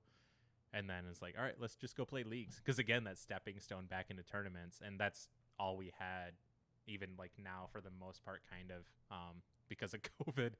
I won 5 leagues in a row. I was like, all right, this feels good. And I went in there like kind of trying to mentally put myself in like competitive situation because it is, but like kind of think of it as more, right. even a though bigger it's thing, not. right? Yeah, and there's a lot of Taco Bell on the line on some of those. A lot of Taco Bell. Thanks, Dan, for the Taco Bell. Yeah, exactly. And just kind of like that's the thing that I'm working on the most, and that felt good. Like to be able to do that, and it wasn't even like yes and no. It was because I won, but I was happy with how I performed and how I was able to like mentally reward myself with how I was playing because I didn't let the things trip me up that usually that would trip me up in the past like so hard. Because again, like the expectation is like I need to play perfect because everybody else is playing perfect, which is like the furthest from the truth. Total nonsense. Yes. Yes. Yeah. And even if they are playing perfect, like there's nothing you can do about it. Yeah. There's and congratulations to them. Like excellent. Yeah. So you're gonna win all the cash and prizes and girls. Yeah. Yeah. All of them. All of them. So from when you started playing disc golf, I have 2 questions, and these are always things that I'm interested with people that like are very serious about disc golf, and it becomes like such a big part of their life. At one point in my life, I realized that like if someone were, and I was hanging out with people that were specifically very religious, and I realized that like these people identify, like if somebody asked them like, "What are you?" Yeah. Their first answer would be like, "I am." Insert their like very specific denomination of religion, right? Mm-hmm. Like I am this. Yeah. And I was thinking like, if somebody asked me, what am I? My very first answer would be a disc golfer. Yeah. Right. Like over everything else on this planet. Yeah. If somebody was like, what are you? I would be like, I'm a disc golfer. And so much of my life, even at some point, like my self-worth, like what I've put my time into, all that stuff, like the lifestyle that I live, you know what I mean? This, like whatever, you know, like I very much identify in that way. The people that I identify with the easiest, you know what I mean? Like all of that stuff. So would you say that you hit that point in your life, and how long from when you started playing till you would like identify yourself as like, I am a disc golfer, as like kind of your primary identity? That it might have been before I worked at the steel plant. So in Michigan? In Michigan. Yeah. For sure in Michigan. But there could have been a time prior, like maybe when I was still working in Texas, but even then, like, can you even say that? So I would say for sure when I worked at the steel plant before I started working at Cruise with you, when I met you, was like, if somebody were to ask me, like, I'm a disc golfer, because people have asked me there, like, what do you, disc golf? Like, what are disc golf? Like, whatever. And like, I remember working there and just being so and like I never wanted to work at that fucking piece of shit place. So like shout out to that fucking hell. It's hazardous to your health and your soul. Yeah. And literally. Seriously, and it was like everything revolved and still revolves to some degree of like, if this hurts me, how does it affect disc golf? If X happens, does it affect disc golf? If whatever, because like the biggest one there was almost like literally almost losing my feet. Yeah. Like having 6,500 pounds sitting on my feet, it's like I can't disc golf. I can't disc golf. Like legitimate, like a fear and anger, Yeah. like just rose so fast, like Yeah. so fast, and like even like now I kind of like feel it. I fell 2 Christmases ago. I was rushing because my gabbers, my fiance, had got us running behind schedule. We were going to her family's house, and I didn't want to be late because I'm still trying to be like best foot forward kind of guy. No pun intended. So I was running out to my car. It's snowy, and one of my shoelaces on one foot caught onto the hook of the boot of the other foot, and like just like straight snipered me. Just took me right down. Like there was someone on the grassy knoll, like just shooting at me. And like even in that moment, I was kind of frustrated with what was going on. I was in a rush. I had like anxiety of like going to hang out with her family because they didn't really know me that well at that point. And I started to fall. And the first thing that went through my head as I was falling was like, tuck your right arm, because I didn't want to sustain an injury. Yeah. And that's Christmas. Yeah. Like I'm still a couple months away from even throwing a Frisbee, but I'm just thinking like, tuck your right arm because like you don't want to mess up next season, you know? And I do the same thing, working in the kitchen every time I'm doing something. If I even like decide to touch something that's super hot, like it's my left hand, you know, or like, oh yeah, I did that when at cruise. So I did a really stupid thing, and I'm usually, I don't know. Anyways, something about careful I was going to say. Anyways, so I'm cleaning up when I'm working in carry out or whatever, managing bullshit for Travis. And I'm going to like squeegee whatever, and I snap the handle off the head of the squeegee. So there's like that weird little ring inside there, and I need something to get in there. So like, and like grab it so I can like just twist it. I just need a little bit so I can like thumb twist it out. Right. And there was nothing around, so I grabbed the fucking knife that was like freshly sharpened, whatever. And I was like, if I jam it in there, it'll like cut into it and I can turn it or whatever. Yeah. And for whatever reason, I like turned it like so. Like it went in this way, and this is the blade. And so like as I turned it, it slipped off and smacked me in the thumb. Like you can still see that scar on my thumb. It looks like an upside down like smiley. And all I thought was like, wow, that was stupid, but thank God it was my left hand. Because like I don't fucking care. I could have cut off my left thumb. Who cares? Like, dude, that fucking sucks. But at least it was my left thumb. Like that's really it. Yeah. Yeah, and I think anyone who's like ever had those thoughts, like to some nth degree, you're a disc golfer. Yeah. Yeah, like or like with whatever it is. Yeah, like honestly, I just think it's an interesting. You know, like when we sat down, we're gonna do this today. I was thinking like it's such an interesting journey, and I'm always interested in people's journeys. From like, yeah, my friend took me out to X park and I threw a Frisbee. Till that point in time when you're standing there, that like literally the most defining part about your life, if somebody asked you, was like, I'm a disc golfer. You know what I mean? And it's weird to go from some like the way that outside people perceive it of like, oh, that's a great hobby that you have. And you're like, oh, thank you. Fuck yourself. Yeah. Yes. But like, it's interesting to go from like this very social event that you went to just to like hang out with somebody or do something interesting to like where it becomes something that you actually define yourself as a person, you know? And, I think disc golf does that for a lot of people. And I always find it interesting to hear people's journeys to like that point, you know? And if you haven't hit that point or you don't hit that point, like, you're never going to put in the work to do it. You know, you're never going to put in the work to like be that guy. You're going to be the guy like throwing and getting pissed off all the time. Like, I just don't understand why, you know, like, I don't know. But so the other thing that I wanted to ask you though is like, how long did you stop playing for? And when you weren't playing, what was your mental process in terms of your relationship to disc golf?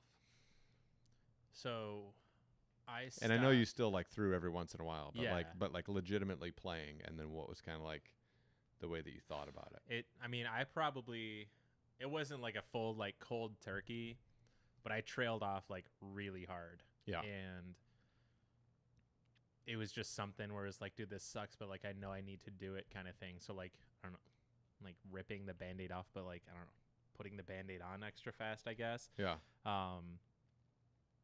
It just went from like, I can't. So I need to like focus on some other things or whatever. So I kind of like delved into the world of computers, because like kind of also at heart I'm a gamer. Like I've grown up with games. It's so weird because my dad like all my life was in, like they both worked in games. So my dad and my stepmom, he was holding that out on you too. Yeah, so like bastard, there's that. But like if it was like disc golf or games, definitely disc golfer over gamer for sure. But that was kind of the thing that I fell back on. So like, I mean, I played computer games, played Fortnite, played like Dead Cells or whatever, just stuff to kind of like take my mind off of it. Yeah. Just because I need something to do. So I was doing that and like getting certified in a editing software called DaVinci, and then doing like some other random things like random online classes or whatever, because I needed stuff to do, because I don't want to just sit there, because that seems like the most literal waste of time ever. Right. And it was just to slowly hit that restart, reboot button, whatever you want to call it. And then eventually it came back to like, I'm constantly like grabbing discs. I'm doing this, like to the point where there's multiple discs in my bed. I've showered with discs. I've took discs to go take a dump. Like, I mean, they're like when I'm driving, I'm like finger banging a disc. Yeah. And it was, now that I say that, it was when I started lacking doing that stuff is when I started realizing like I'm not loving the game. Type thing. Because there's some form of like, why do you have so many discs? And it's like, you don't understand how they feel. You don't understand like how they look, like whatever. It's like, I know we joke around like, is that new? And we just like bend the disc in half, but there is like a certain feel to something. Sometimes you can have two separate discs and like this thing feels amazing, this thing's a piece of crap or whatever. But like when I started losing all that and I started recognizing that I was losing all that is when I was like, I think I need a break. Then I started thinking about it. It's like, yeah, we're just going to take a break. And again, like lost my sponsorships. Not that they were bad. And like Disc Baron was like by far the best sponsor I've ever had. And, like being on Latitude West Side, you could argue to some degree that Up in the Air was a sponsor, I guess. They don't even exist anymore. It shows. But I mean, I think eventually I'd like to get sponsored again. Now having known how that kind of works, I think there's certain things that I'd like to see as a sponsored player, like whether it's me or anybody else. Like, I think this is what you should get for something like being sponsored by a company. Like, if you're sponsored by a manufacturer, why are you still paying for it? Like, they're sponsoring you. If that is just like you're a wholesale retailer at that point, if you're still like buying stuff, which is kind of like what I had, and like no tournament entry fees. But anyway, so I eventually slowly got that reboot button hit, and then started like grabbing discs to like go drive, and grabbing discs like while I'm laying in bed watching TV, and like going to the bathroom or like making dinner or whatever. And that's when I started like, I'm noticing like I'm wanting to do something, and I'm doing it like second-handedly. Like I'm just grabbing stuff like, oh, like, is that new? Like whatever. And eventually it's like, I really want to play. I really want to play. And this was happening in winter, and like I hate cold. Playing in winter is like maybe a handful of times, and that's like, oh, it's like pretty nice out. It's like sunny and 20 degrees or something like that. Right. And I'll just take some discs out to throw. And then after like I threw a couple times, it's like, oh, that was rough. Like I remember going to firefighters, and like I barely reached one, barely reached two, didn't get past the tree line on three. And it's like, wow, my timing's really bad. Wow, it's been a long time since I've played or whatever. And so like it went back to like, I'll play every day. I'll play like at least a round or two a day. And then it just kind of like took off from there again. And really quickly it was like, let's play leagues. Let's do like more competitive stuff. And Dan and Kyle like kind of came about through Fred, and they want to play and get whatever. And then I've never really like bet a lot. And that was another thing where it's like, I can't play leagues. Like right now, there's nothing going on because of COVID. So Dan, like, let's play for lunch. Like legitimately, like you want to get better. I want to get back into this mindset and eat. And I want like some free food. And I want to eat. Yeah. But that wasn't even like, Daddy's gotta eat. Yeah. These drives don't throw jokingly, themselves. But I mean, secretly, it's like, I think it's kind of a win-win. Yeah, absolutely. And as a new player, if you have to buy somebody lunch, like even every time they go, it's totally worth it. Yeah. I mean, I would. I would too. Yeah, for sure. Like, because like when I was playing in Texas, I think I could have gotten better faster had I found my Jared at that time. Because that for sure I developed really fast when we started playing together. I think him himself as well. because we were pushing each other the whole time. Yeah. Like I think our skill was like same, and then still the same all the way until he like got sponsored by Innova. He was just able, like he got this opportunity and then was able to run with it, and I'm like stuck over here with Up in the Air. Right. And a steel factory dropping shit on your feet. Yeah, exactly. Yeah.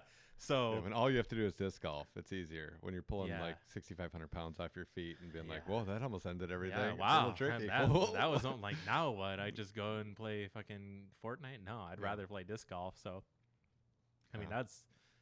that's pretty much it. Yeah. For the most part. Mine, I think, I don't know. It was interesting because when I played Coldbrook and stuff all the time, I'd come back here and play. And then when I was playing with like my friends and stuff, I remember, like when I stopped playing, I didn't play. Like I said, I played like a handful of rounds for like 10 years. And when I stopped, it was like everybody drives with the Valkyrie. You know, people are throwing rocks, and there wasn't like a ton. There was no outside manufacturers. You know what I mean? It was basically like Innova. Discraft, Yeah. Maybe Gateway or something. Yeah, there were Wizards. Yeah. At least I think there were Wizards. But it wasn't really that diversified. But I also didn't play with a wide skill set of folks. You know what I mean? So, like, I was probably the best guy out of the guys that I played with. I didn't know anything that there were even leagues. I had never been to a tournament. I had never, like, even wanted to play a tournament. I just really liked playing with my friends. And I just played all the time. So, it was always just dragging whoever would go. When I moved back to Michigan, it was, like, the first thing I did. I was, like, super pumped. I moved back here in November. I threw in November. And then the winter came, and I was just thinking, like, my back's jacked up. I started going to a chiropractor. Yeah. Shout out to Mr. Wonderful. Yeah, I was going to ask, And, was it him? Yeah. And my uncle hooked me up because I didn't have money and whatever. And my back was bad. And he sent me to his chiropractor. He's like, if you go, I'll pay for it. And I was like, great. And it fixed my back. But even at that point, I hadn't been playing disc golf in like 10 years. I was thinking like, sweet, I can get my back together. Like, I'll be good for the spring. Like, I can put in some work, you know, get the band back together, you know, hit the road. We'll be good. So in that spring, like I said before, I was like learning how to throw a backhand and forehand, or backhand, a little bit of forehand or whatever. And like that was the first time that I realized like there were leagues and like all that. And once that was the case, I was like, I want to sharpen up my skills, and then I want to play a league. Like I want to compete. And I've always been a super competitive person. And so I was like, well, I want to do that. And I started playing the league at AM1. And I remember like going to the league probably like the second year I was home. And like going there at Firefighters and being like, I'm going to play M1. They're like, well, have you ever played a league or tournament before? And I was like, no. And like, you should play M2. And I was like, yeah, no. Like, there's no fucking way. Like, I understand that I'm not a pro and I'm not going to play with these guys for money, but like, I'm not going to play anything beneath that. Yeah. And so then I played M1. I did pretty well the first year, you know, doing that. And I did it because I wanted to play states. You know, I knew that like I could use the league to like qualify for points to play states. But because my job, I didn't get to play leagues every week and this, and like I just didn't have enough to accumulate points. So I remember like, I'm gonna go play states. Like I'd never played a tournament before. I'd played like a doubles tournament, Turkey and Chains or whatever at Sunnybrook. Yeah. It was the only tournament experience I ever had. Who did you play with there? Kevin. Okay. Yeah, it was me and Kevin. Yeah. Kevin. We won, I think, AM3 or whatever, the weenie arms, whatever those divisions are. The cups in there somewhere, whatever. Yeah. Baller. Anyways. So I was like, yeah, like we won that. And I was like, fuck it, I'm going to States. Let's go. So I remember like packing up my car, going by myself, driving out to Ludington, playing like getting out there on Friday. I get out of my car. First person I see, Mark Ellis, who I know from the Discraft video. And I'm like, starstruck. I'm like, that's Mark Ellis. Oh, shit. I was like, dude, are they doing the warm up? Like, did I miss it? The last chance qualifier or whatever. And he's like, yeah, it's $10, whatever, this and that. He goes, but you can play states. You just might not play the division you want to play. And I was like, all right, well, whatever. I don't even know what that means, but cool. So I went in and I asked them about AM1, and they're like, there's 2 spots left. So you can do the last chance qualifier. The top 2 qualify for AM1. Or after that, depending on where you rank on the last chance qualifier, you can play AM2, and then once that fills up, the only one that's open is open. Yeah. And I was like, all right, I'm getting one of those 2 spots. Yeah. And my skills were like, all right. And we went and we played, I don't know if we played, I think we played Beast or Goliath or whatever it is. And we played, and I finished 3rd. And I remember like just being like, fuck this shit, you know? Like I was so pissed. Yeah. But I was like, whatever, I'd never done this before. Like I'd never even like really done a round that counted for anything. And so I was like, I was still pretty pumped. I felt like I played pretty good. And for me, I played good and whatever, but I didn't get to play M1. And I get up to the counter, and the guy's like, what are you going to play, AM2 or are you going to play pro? And I was like, I ain't no bitch. I'm playing pro, dude. Like, are you kidding me? I'm going to play AM2? I was like, fuck that. And I was just thinking, like, well, this will be the trip. Like, I can watch really good people because the only, like, good people I had seen were at, like, firefighters. Mm-hmm. And, like, you never really get to see them do anything good, you know? Like, so I was like, all right, cool, let's do this. And I remember, like, the first round we played, like, I shot pretty well. Like, you know, and I started on hole 11 for the second round. Well, so, of course. I think first round we played Goliath and then we played Beast. I don't know. It's somewhere. Or we played Beast and then we played Goliath. But I was on like hole 11 for second round. And I remember thinking like, that's pretty good. Because I was like I think I was like tied for like 40th place or something, right? Like at that point, like if I'm on hole 11, worst case scenario, I'm in 44th place. Yeah. So I was like, cool. Mm-hmm. That's not that bad. Like I never even played a tournament before. And I didn't say shit that I'd never played a tournament before the whole round. You know, like I'm like the mini thing I'm still kind of dicey about. Like, am I doing this right? You know? And hey, how do we do? And I remember like I think Jamie Mosier had gotten like foot faulted on like the second hole and he came out of the woods and he was all pissed off. He was like, fucking foot fault me or whatever. And I was like, shit, am I gonna get foot faulted? I was like, what's going Nobody's watching me. Nobody cares, dude. I could have stepped over my mini. No one's even walk your disc right to the no one's even looking when I'm throwing. But whatever. So the first round was fine and I did okay. And then the second round I played and I had played with someone who knows who he is and he had like a fucking mental meltdown the entire time. And I played with Damon Pugh. And I remember, I don't know if I played with Pugh first round or second round, but that was my thing when you were talking earlier about like putting. Mm-hmm.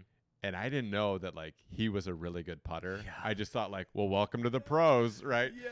So we're out there. I had never played really in wind. The goddamn course is right on the fucking lake. We get back to that corner. It's like storming and windy as shit. Mm-hmm. So like I airball a 12-footer. Like I go to putt it and the wind just blows it right under my hand into the ground and Pew's like, like, you know, like just nailing shit. And I was like, I'm trying to ask him questions and he could give a fuck. You know, he's like, whatever, man. Like, get out of my fucking way. Why are you here? And I'm like, oh, you know. So at that point, I was like, all right, I got to work on my putting. You know, like my distance is okay, but it's not very good. But I remember watching those guys throw and being like, yeah, like your same thing. Like I can do that, right? Like I'm not that far into this. I've only been throwing backhand for a couple years. You know, like my forehand's kind of whatever. Yeah. But I definitely need to work on my putting. My accuracy was always really good. Mm-hmm. So I was like, all right, I got to straighten this out. And then the next tournament that I played was early in the year the next year, which was at Liberty Park. Mm-hmm. And again, like I got a PDGA number. Yeah. So I was like, I'm going to do this. Like I'm going to commit to it. Yeah. And so I got a PDGA number. I woke up early in the morning and I drove to Albion and I played at Liberty Park. Mm-hmm. And I was like, all right, let's go. Yeah. AM1. I'm going to get it because they had states berths. So then I was like, I don't even have to fuck around with the league, like trying to get a berth or whatever. And I'm going to go and play. And I remember I played 2 rounds. I tied for first. I shot 965 golf for the day. Mm-hmm. And we sat around for 45 minutes. And then they're like, all right, you guys are going to play off. So that was a handful of years ago, but I was still old. And my body was like, no, you're not. So we go up to the first hole of playoff. I tied with this guy, Aaron. And I was like, we both get states berths, right? Because there's 2. He's like, yeah. And I was like, well, that's really all I came here for. Yeah. I was like, at that point already, I owned a mountain of Frisbees. Yeah. And I was like, I don't give a shit about any of this other stuff. Like, dude, you can have the trophy. I don't care. Yeah. So we go up. So he throws like a sweet ass drive for the first playoff hole. And I just looked at him and I was like, congratulations, buddy. And I just took my disc and I just threw it in the ground. And I was like, you win. Way to go. I was like, I might have tried to play off with you 20 minutes ago, but right now, dude, I could hardly fucking throw. Yeah. So I picked up my shit and I got like a whole bunch of like Nuke OSs because they were like new and they didn't have anything I wanted. Yeah. So I just got like a handful of Nuke OSs and I was like, wow, that was cool. And I was super pumped that I tied for first. I didn't know what ratings were, but then I found out like my round ratings and I averaged like 965 and I was like, is that good? Still to this day, the second highest rating I've ever had. And really? Yeah. I hit like 967 or so. I don't know. Okay. Whatever. But yeah, because it was only 2 rounds. Yeah. My rating was those 2 rounds. That was it. Yeah. Didn't go in the water OB once. Like just super clean. Oh, that's good. Yeah, super that's clean. Really good. Super clean. And then we went back and played the pro. I went with you because I wanted to play a tournament with you. This is like after we had become friends. I was like, I want to play a tournament. And you're like, oh, I'm going to go to Albion. I was like, I'll go. Yeah. And I had played the day before. And then like I went out with you to play like the pro. And I was like so tired and sore. And I remember just like I threw it into the basketball court on that one hole. And I just had like a handful of throws. I was like, I shouldn't even be out here. That was great. But No, but I remember like at that point, like once I started playing tournaments, I was just like, yeah, this is it. And so I can remember like I didn't do field work for years because I would just go to firefighters in the morning and throw each hole and then like start at the shortest hole till I could ace it and then go to the next hole till I could ace I it remember, and doing that and just working on like that distance. Like, okay, so this is 220 feet and then just like have a bag full of at that time mid-ranges and I'm throwing it to the basket. And then this is 240 feet. This is 300 feet. This is whatever. And just like really getting comfortable with like straight at it line, hyzer line, like doing all that. And like I said, like throwing like 25, 35,000 throws a year for like the first few years. And then one year I made the bet with you to see who could ace how many different holes. And I got like 13 of the holes. And I remember being like, I still owe you a Firebird. you owe me something. And It's a Firebird. so I remember Still like that. I'd gotten like 13 of the holes and I was like, all right, cool. But at some point, the year before that, like the year when I was like really out there practicing a lot, I saw Jared. And Jared was the moment of like realization to me of like what it looks like what it really looks like to be. Yeah, because like he came back after being on tour. yeah I don't. So like he's been out like with the big boys and everything. yeah, but he had not. I don't think he had won national collegiate yet. No, I don't think so. So I was at firefighters and I was walking over to go throw hole 14. I just had like a bag of putters and I was going over to throw 14 and I was like just able to get there with putters at this point. And I was like super pumped. Yeah. What's up? You want some of this? I'm going to get all the girls. Yeah. And I remember just seeing Jared like a ballerina, just like lacing these wizards at 18, like right at the basket. And I was like, what the fuck is that? And I remember just watching like how smooth it was and like how effortless it looked and like just ridiculously consistent. And like just history lesson. When I started playing disc golf, there was no accepted form. There was no accepted theory on how to throw far. Yeah. You had people that thought if you kept your arm straight, you had a longer lever, so you would get more on the disc. Yeah. You had people that like would like come inside, but the idea of like reaching back and then pulling straight through and having it naturally like unload and the footwork and everything that goes with that was not an accepted reality, you know? And so like when I had come back, I had learned like, oh, like I had thrown with the next step, you know, or whatever, but a lot of overhand. So like I didn't really have a next step. And people were explaining to me like the actual like mechanics of it, but there's still people throwing like it's 2010. So people are still throwing whatever. And then Paul won Worlds, you know what I mean? And then like I still had never watched disc golf on the internet. Yeah. I remember asking you about or trying to talk to you about like a video that just came out or something, and then you're like, I don't watch disc golf. Yeah. What? And then I was like, wait, what?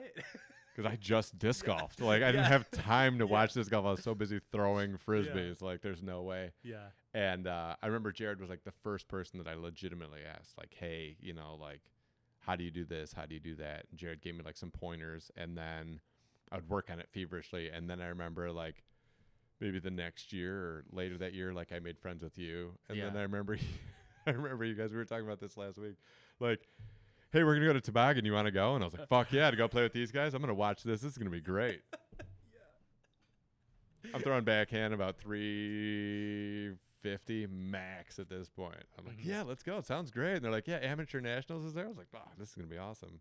And then we get there in the first hole you guys throw. And I was like, all right, what should I throw?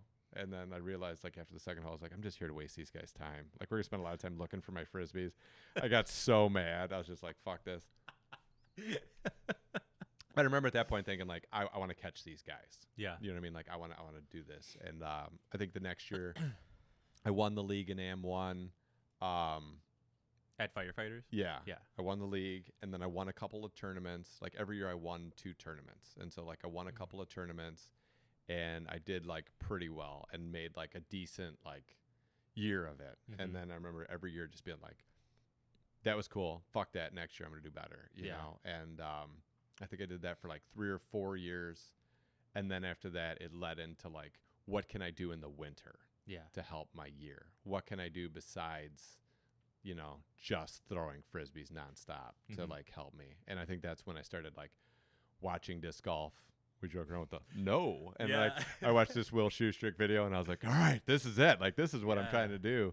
And And then I started like working out and like trying to get more flexible and trying to like shed some of the years of injuries that I've had and like all that stuff and just try to like really make a run of it. Try to work on putting, try to work on this. And I remember thinking in my head, like, the dedication to being great at something comes like at the moment when you're doing stuff that in no way is even related to that activity. Mm-hmm. You know what I mean? So like when you're in your basement stretching, doing mobility work, doing agility work, and lifting weights so you can be a better disc golfer, like that's a different level of like commitment to improvement than most people think of. You know what I mean? Because you're just thinking like, I'm going to throw frisbees because I like throwing frisbees. And it's like, well, why don't you go do something that's completely fucking miserable so you can throw frisbees better? Like at that point, like, you know, that was the thing in my head of like total commitment to like, I want to be the best disc golfer I can be, and I'm going to do what it takes to do it. And I think that was a huge change in like what I was doing. And after that, like, I feel like my distance consistency and definitely my putting got a lot better because I was just working on it. And I think I fought off a lot of injury, and it kind of like helped me progress, you know. But every year I play, I feel like I get more dedicated to what I'm doing and get more serious and legit. I just have a little bit of a time crunch, you know, that I don't think you deal with, or most of the people that I compete against, except for Damon and Bauman and a couple guys, like, I just keep thinking like every year, every tournament I play, like, could be the last one that I can really play. Mm-hmm. You know, like last year I played half a year on like torn cartilage, but I still think like every year, like, could be the year that like something goes and doesn't heal right. You know, like every year could be the farthest I ever throw. Like maybe next year I won't throw farther. And so like, I think, sorry to interrupt, but that's like, right. I mean, you getting better, like, I mean, I think you look more healthy just in the sense, like, you got your knee together. Like, you don't play with a knee brace or anything anymore, and you don't like complain about it. At least, I mean, I don't hear you complain about it anymore. Because before it was a lot of like, this hurts. It was a lot of like your knee or something bothering you or holding you back.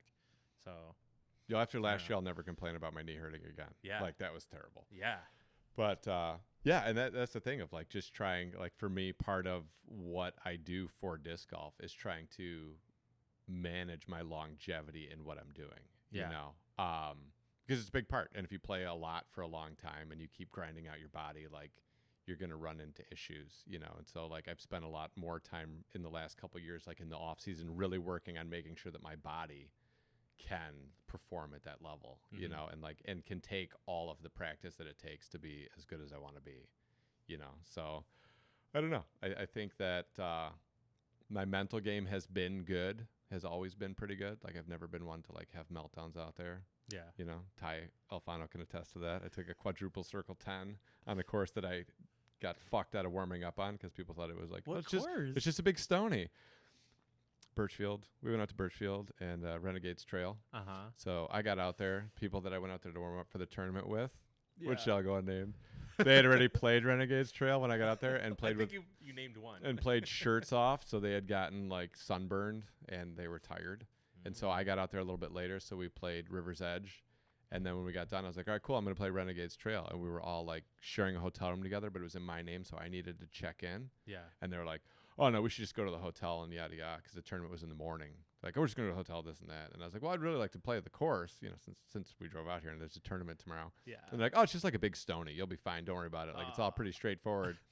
So I was like, oh, okay, cool. So we went back to the hotel and we ate Chinese food and, you know, went to Meijer and got some clothes, some sweet gear. Sponsored by Meijer. They give me stuff. I just give them money and then they give it to me. But that's a pretty good deal. It's a great deal. Yeah. So, then we went out and played the tournament.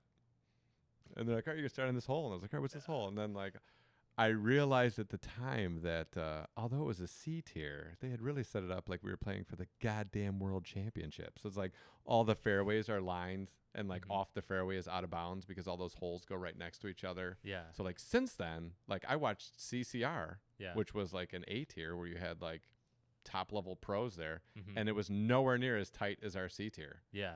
So like I was playing on this really tight fairway on a really long set of holes that I was totally unfamiliar with. So I was like, all right. So I threw a shot right where I thought it should be, and that turns out to be out of bounds. And then I threw another shot, and then that went. I threw 4 OBs in a row. Wow. And then, yes. And then the 5th throw landed in bounds right by the basket, and I tapped in for a 10. That's sick. But I kept it pretty good. Is that your worst hole ever? Yeah, in competition, Yeah. for sure. Nice. Yeah, but I wasn't like I was mad at the fact of like after like 4 holes, I started developing the internal mantra of like, fuck yeah, it's just like a big Stony. Absolutely, Stony has an island hole. Like, Stony has like some fucking weird 18th hole with a fountain in the distance where you have to throw like a thumber up over these bushes. Like, absolutely, Stony has. I see it. Yeah, I see it. I don't know. It might as well just be called Stony I was Field. gonna say that I'm basically there. Like, Renegade Stony. yeah. So so I learned from that. Like, I just do my own thing in terms of like doing tournaments and stuff like that, and I'll go out and play them on my own and do that because I was super salty. Yeah. Especially with the quadruple circle time. Were you saltier about that or saltier when I caddied for you at Amnats? No, I wasn't that salty. So this is something else if we're talking about like the process of progress. Yeah. So first year I qualified for Amnats. I tried to qualify for Amnats. I didn't really understand what it was, but I was like, well, I want to play it. If it's a higher level, I'm in. And so I finally had qualified for Amnats. I don't know, like the 3rd year that I played tournaments or 2nd year that I played tournaments. I wanted to qualify very badly, and the last hole that we were playing, I was tied with this guy, and I threw a really bad upshot and thought that I had missed it, and it is the loudest I've ever screamed an expletive during a tournament ever. Really? Oh, super loud. And I was like, shit, I shouldn't have done that, and then he blew his putt, and we ended up tying, and we both qualified for Amnat, so I was super pumped. But yeah, biggest This was courtesy where win. at? At Stony. One blue long. Really? Oh my Last hole. It was for D-Globe before. Wait, is it hole 1 now as it stands? Yeah. Okay. Yeah. It was D-Globe when they used to do it at Stony and Addison. Yeah. Okay. So we went and I sat for 40 minutes before we played 1 long, so I got real tight. Nice. So we go for the first drive. I didn't even make it to the short grass, which was awesome. And I was like, fuck this. I was like tied for 4th or something in the AM division. And then my second throw was good. So I was like right at the mouth of the opening. And then I was like, I just got to pitch up and in for the 4. I'll be good. Like the other guy's in no position to get a 3. Yeah. So we're both basically at the opening. He's a little bit more to the right. I'm a little bit more to the left. He has like kind of a straight shot at the basket. And I went to go throw my upshot and just threw it right into the ground. And right when it happened, it was like, fuck, like super loud. And I was like, oh, God. And so he threw his upshot like close and then just caged the putt. And I made my putt. And so we both took a 5 on it and tied for 4th. Wow. And I qualified for Amnats. So I was like super pumped. I was like, great, this is going to be amazing. I get to play Amnats. So you were the best disc golfer that I was like in constant contact with. Yeah. So I was like, I want you to caddy for me. So, and plus we had played the course for the first time. The first time I played with you and you knew the course and all this other stuff. So I was like super pumped. But that's when I learned like to be good at disc golf, you have to have like a life system in place. It's not just being good at disc golf because like by the time I qualified for Amnats, I was running a restaurant. I was working like 65 hours a week for months on end. Couldn't get the days off for the tournament for no good reason. I was going to say, like, all those you played and then went straight to work? Yeah. Yeah. So Amnats comes, and I got, like, the mornings off so I could play. So the only day I got off was Thursday, Wednesday, whatever day we went out. And so it was the only chance I got out to play the course. So I played, like, 3 rounds or something stupid just to, like, warm up to the course so I knew what I was doing so I'd have some confidence. And by the time Friday came for tee off, I was exhausted. Like I had just worked I think 13 days in a row because in order to get those mornings off, I had to like work days off. So I literally I showed up exhausted and just like beat to shit and knowing like as soon as I get done here, I have to go work like a 9-hour shift and close the restaurant. Yeah. And then do it again. And then do it again and then do it again. Yeah. And so it really, really broke me down. Like it really was like a dark moment kind of in my life in general because while I was doing it, I was like, my work is so draining from me as a person that like I'm literally only on paper achieving anything else in my life. Like I'm there on paper, but I'm not like actually there to like do it or to enjoy it or to experience it or to put an effort in. And I always equate it to like, you always want to go to the zoo and then finally like your uncle's like, all right, get in the car, I'll take you to the zoo. And then you get to the zoo and it's like hailing. Yeah. And you just walk through the zoo. Yeah. And you get in your car, you saw like 4 animals. You know what I mean? And like you just walked around in the rain. Yeah. And then you're like, well, you went to the zoo. Are you happy? And you're like, it's not really going to the zoo. Like I was there. Like if someone asked you, did you go to the zoo? Yeah, I went to the zoo. How was it? No idea. Nothing like going to the zoo. Yeah. And that's what I equated it to. So I finally qualified for AmNats. I was exhausted before I ever started. And I still had a lot of pressure on myself because I really wanted to do well. Mm-hmm. And right from the start, like I couldn't even execute the shots that I had practiced. Yeah. And then I was just like, from like the 6th hole or 7th hole, I was just super pissed off at my life because I was like, this is totally out of whack and crazy that like I finally have like the chance to do something that I really want to do. And I can't even do it because I'm just exhausted. And then getting done, going to work. And when I walked in the door, they were like, well, I hope you had fun because you're here a half an hour later than you were supposed to be, and yada, yada. And just being like, dude, you got to be kidding me. Yeah. You got to be kidding me. And Just then beat like, the shit out of you. yeah. And then playing out Yeah. the next day and coming in and like, yeah, whatever. And then just doing that. And I realized at that point, like, unless something significantly changes, like, I'm just not going to do this job anymore. Yeah. Because this is outrageous, like, so I don't know, maybe 2 years later, I was done doing that job. I played AmNats, I think like 3 or 4 times. Mm-hmm. And, yeah, that was it. And I realized like, it's transferred more in my life now to like having the life I want to have, but disc golf is definitely a big part of my life. Like, I don't want to be in a situation where like I'm just constantly exhausted because I work all the time. Mm-hmm. So I don't know. That's about it. At least you're done with that shit. Yeah. Fuck that. Yeah. Yes. It God. was big time.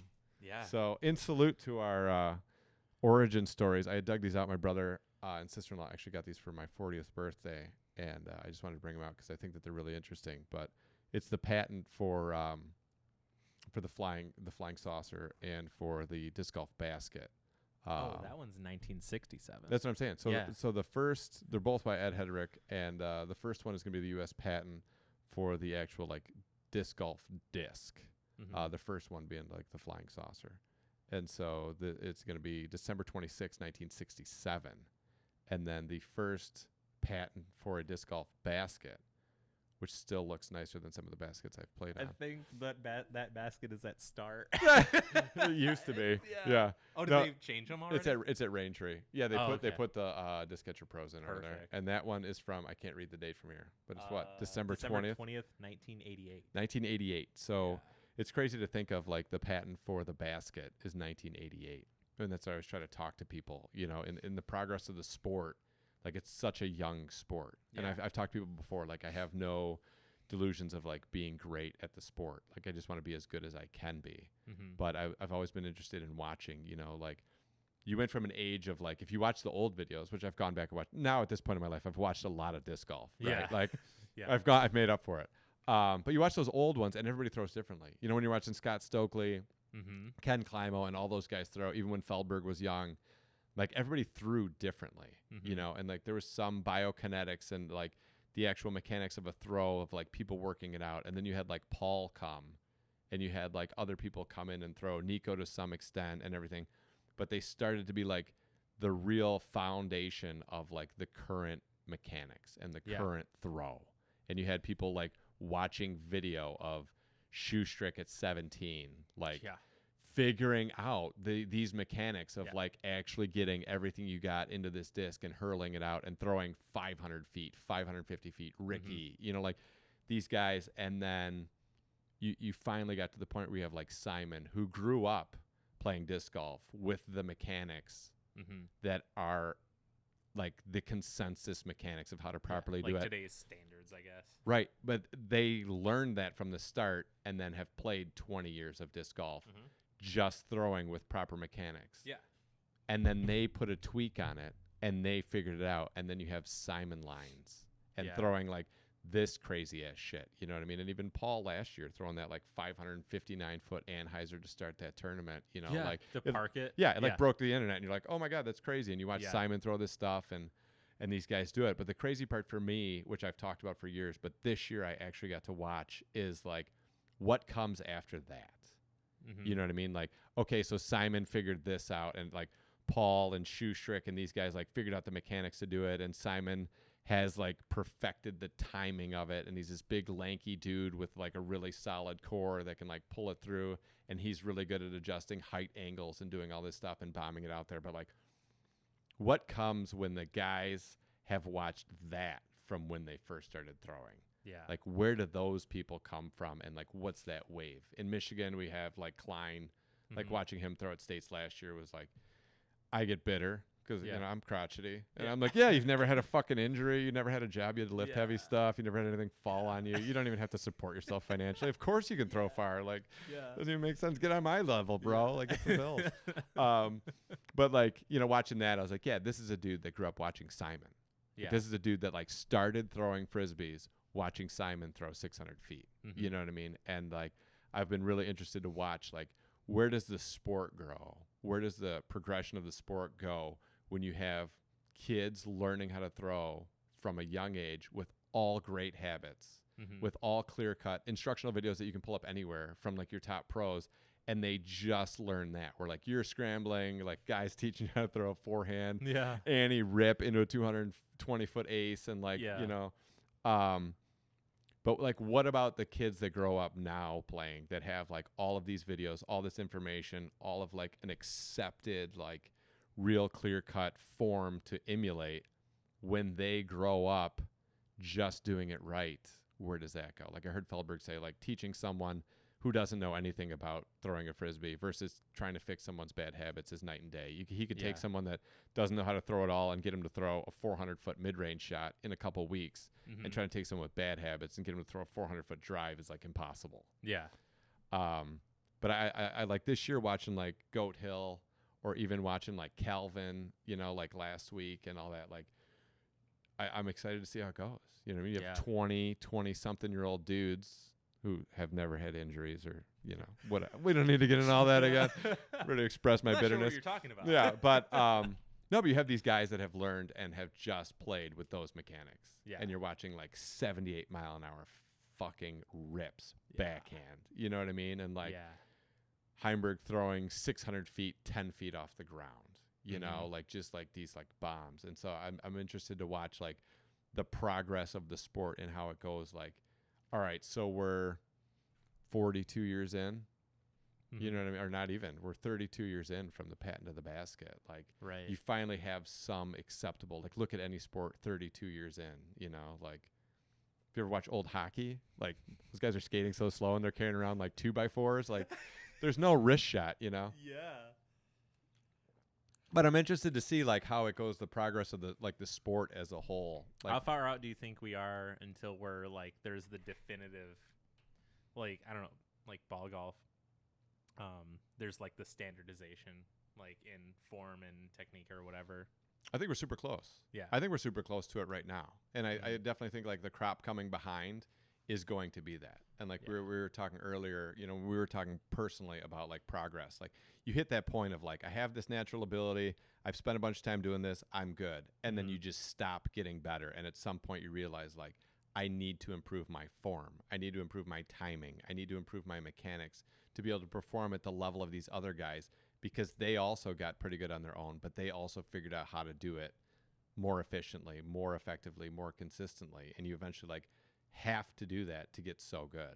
But I feel like right now, because you have people playing from a younger age and have a clear understanding of like what the form is, you're going to have slight variances, right? Like I would equate it to like a pitcher in baseball, right? Like at this point, to be a pitcher in baseball, you have to throw a 100-mile-an-hour fastball, right? Like you might need some junk pitches and you might need some other stuff, or you might be able to carve out a place in baseball without it if you can almost get there, but you can do a whole bunch of other like really fancy shit. But for the most part, like you need to figure out how to get your body to hurl that ball 100 miles an hour. Yeah. And when you watch the guys, like there's a variance in it, but there's not a lot of variance in it, because the reality is like a human body to throw a baseball 100 miles an hour, there's probably only a couple of ways that you can do it. Yeah.